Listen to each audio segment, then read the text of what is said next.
Hey, Cypher here.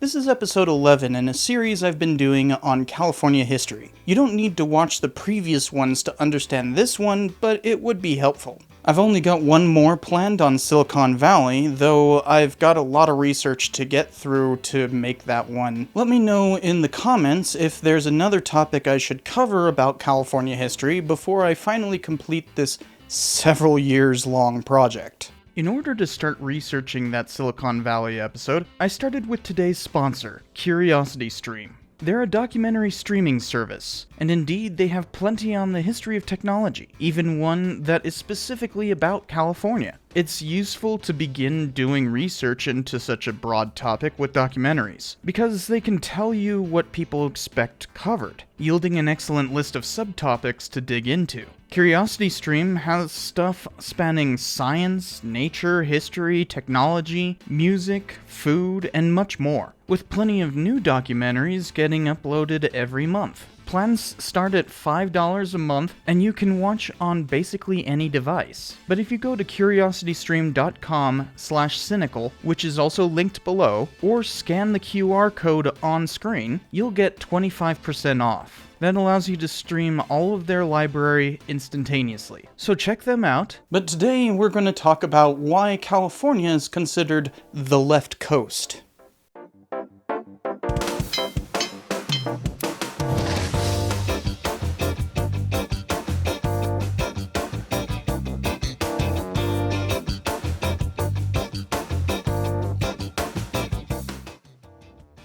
By the 1950s, California was the cultural capital of the United States and rapidly outpowering other states. No longer isolated because of geography and lacking settlement, the political atmosphere of the state reflected the nation and drives it even today. But that too was rapidly changing. California would become known as the left coast, but that ignores the diversity such a large population inevitably reflects. Voters are more purple than electoral maps can depict. Despite voting Democrats for president since 1992, there are currently 12 California Republicans serving in Congress, though many citizens feel misrepresented by the liberalism that pervades legislation from the state capital of Sacramento. Even the Democratic vice president, Kamala Harris, is from California. The Golden State had a tumultuous time getting to this political status. California was pretty much a swing state just after World War II. While the parties were in flux from the New Deal, and would remain so throughout the Civil Rights era, they would solidify into what we know today by the 1980s. While that national trend of parties switching politically and sectionally affected California, the same could be said the other way around.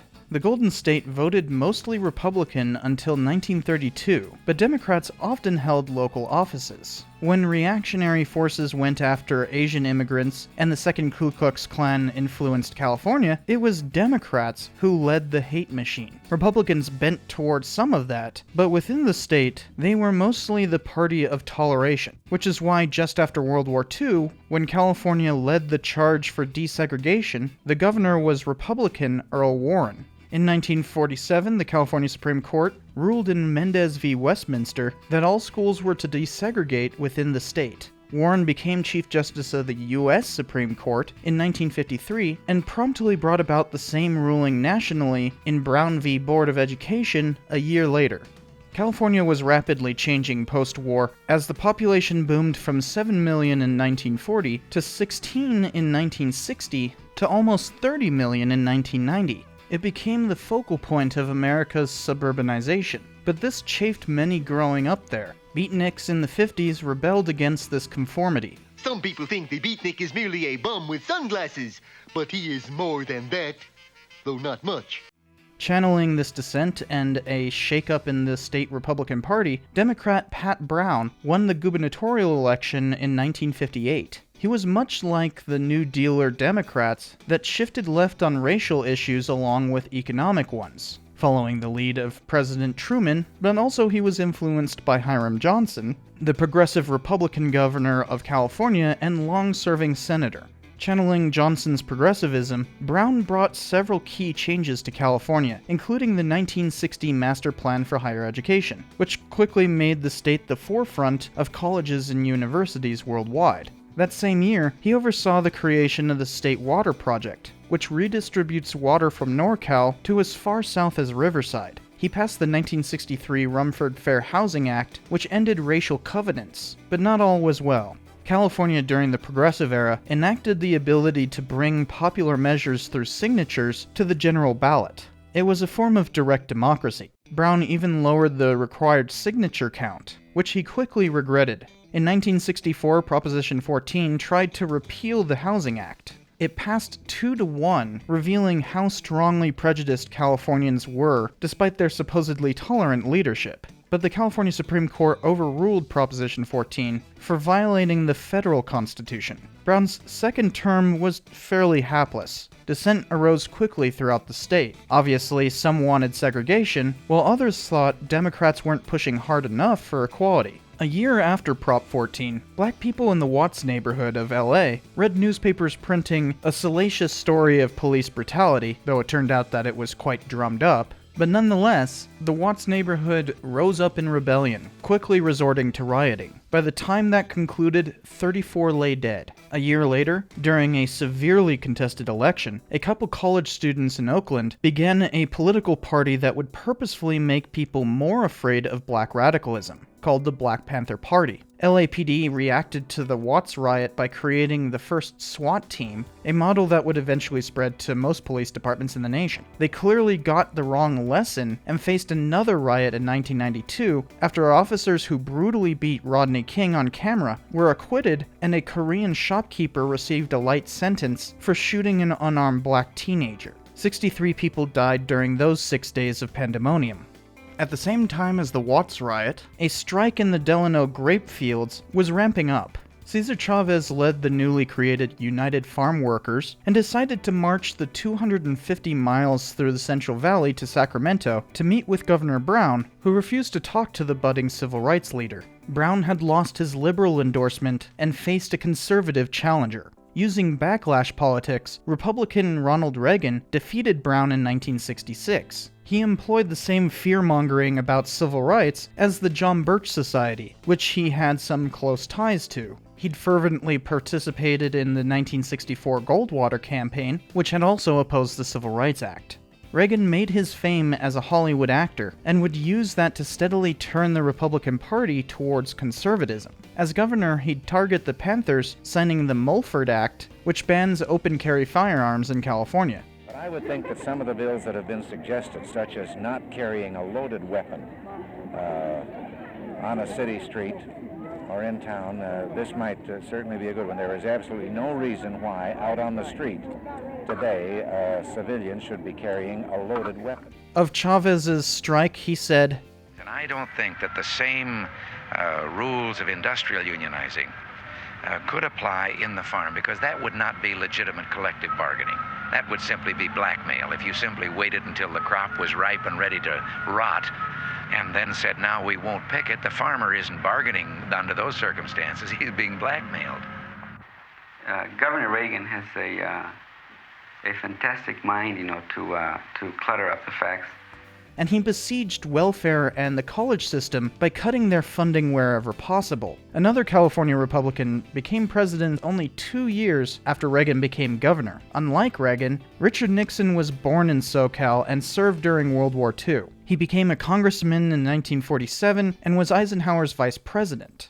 But he was a liberal in a party turning towards conservatism, and away from the liberal consensus of the 1960s. So he lost to Kennedy in 1960, and then even more embarrassing, he lost to Pat Brown 2 years later. But he came back with force in 1968, and would get re-elected in 72 in a popular landslide the likes the US has not seen since. Part of his success was the Southern strategy that both Goldwater and Reagan had used. But unlike them, he wasn't a conservative. He's sometimes considered the last New Dealer, enacting such liberal policies as the Occupational Safety and Health Administration, ending the war in Vietnam, thawing relations between the US and USSR, and opening China. But he also became increasingly conservative throughout his presidency. Of course, he quit in disgrace 2 years later because of a cover-up he initiated surrounding the election. But California had an answer to its own conservatism. College students have always tended towards radicalism, and with the largest population, the counterculture of the 1960s would focus on the Golden State. From the nonconformist beatniks sprang the hippies. The Gulf of Tonkin incident brought a massive increase in troops to Vietnam only a month after the 1964 Civil Rights Act passed. Protests at UC Berkeley ramped up, but the administration tried to stop them, so students turned to fighting for their right to protest that school year, creating the free speech movement, which was eventually successful. From this emerged the New Left, a political ideology which focuses on peace and equality rather than the class liberation of the Old Left. The New Left is foundational to numerous movements today, such as current feminism, environmentalism, and social justice. But first, it provided the radicalism of hippies. The counterculture's nexus was in California, so hippies were a formidable force there. Far more communes formed in the state, and the Haight-Ashbury neighborhood of San Francisco is synonymous with hippiedom. Even before the counterculture, plenty of media focused on California, since it's our cultural capital, but that accelerated throughout the 60s.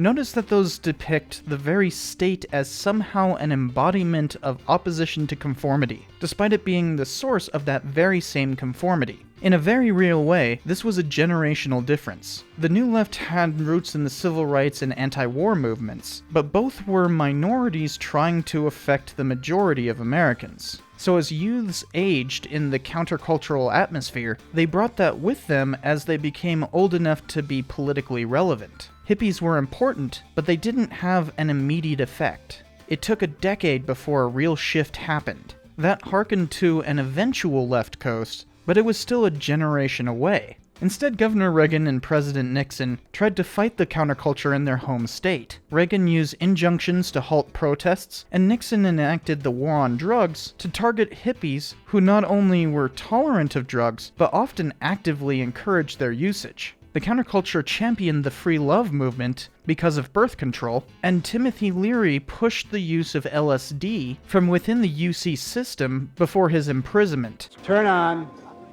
tune in, drop out.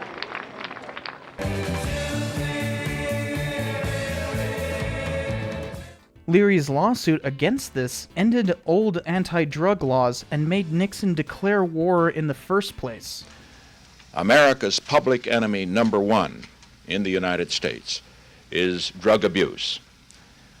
In order to fight and defeat this enemy, it is necessary to wage a new all-out offensive. Hilariously enough, Leary had escaped prison in San Luis Obispo and then attempted to run for governor against Reagan. What we're doing in our campaign for governor is part of this great movement, a revulsion against the old-fashioned politics. And most of these conflicts on the campus or in the ghetto are artificially created by old politicians like Reagan and Nixon who thrive on crisis. Getting the Beatles to make a song in support of his campaign to come together and join the party, though John Lennon changed the lyrics substantially during the Abbey Road recording session.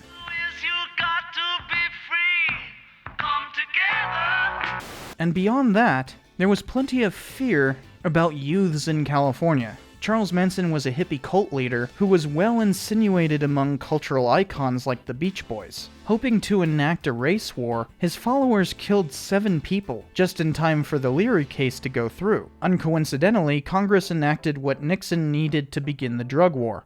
On the other hand, Nixon was far more sympathetic to Red Power. A group of indigenous activists took over the abandoned prison island of Alcatraz in 1969. They stayed for a couple of years with Nixon's overt support. Despite Reagan's protestations, they gained an American Indian Studies department at San Francisco State and launched the American Indian movement into a series of occupations. But Nixon's influence was destroyed by the Watergate scandal. Still, Governor Reagan aspired to the White House, so he didn't run for governor in 1974. The son of Pat Brown, Jerry, won that year and was largely seen as a new left figure.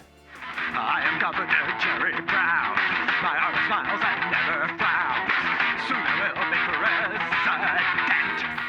He didn't make the mistake of his father and prominently allied with Chavez. During his governorship, Proposition 6 proposed to ban gay teachers from public schools. Newly elected San Franciscan supervisor and the first openly gay officeholder in the U.S., Harvey Milk, fought tooth and nail against the hateful ballot initiative. Brown joined Milk alongside Reagan and then-President Carter, so Prop 6 died easily. But one angry resident assassinated Milk and Mayor Moscone. Despite this wanton violence, SF remained the center of LGBT liberation. Brown also actively supported environmentalist measures, which California badly needed after such disasters as the 1969 Santa Barbara oil spill, the worst ever at the time. The awareness campaign known as Earth Day began in San Francisco a year later and led to Nixon signing the Environmental Protection Act. Jerry Brown ran on implementing some of the policies they advocated, though some of his more harebrained ideas earned him the moniker Moonbeam.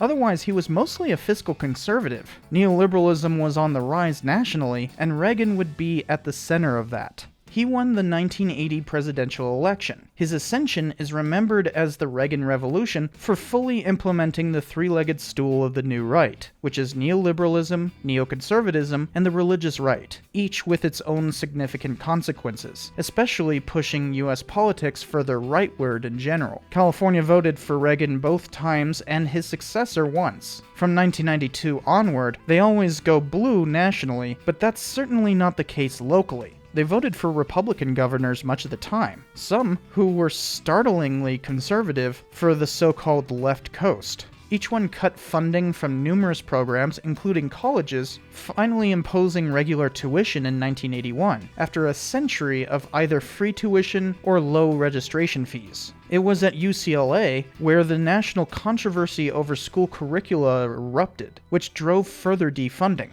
Since the school board needed a history curriculum for the state, historians there created a national standard. It was never adopted over the objection of conservatives, but California remains the standard setter for textbooks, though southern states tend to go with Texan contenders.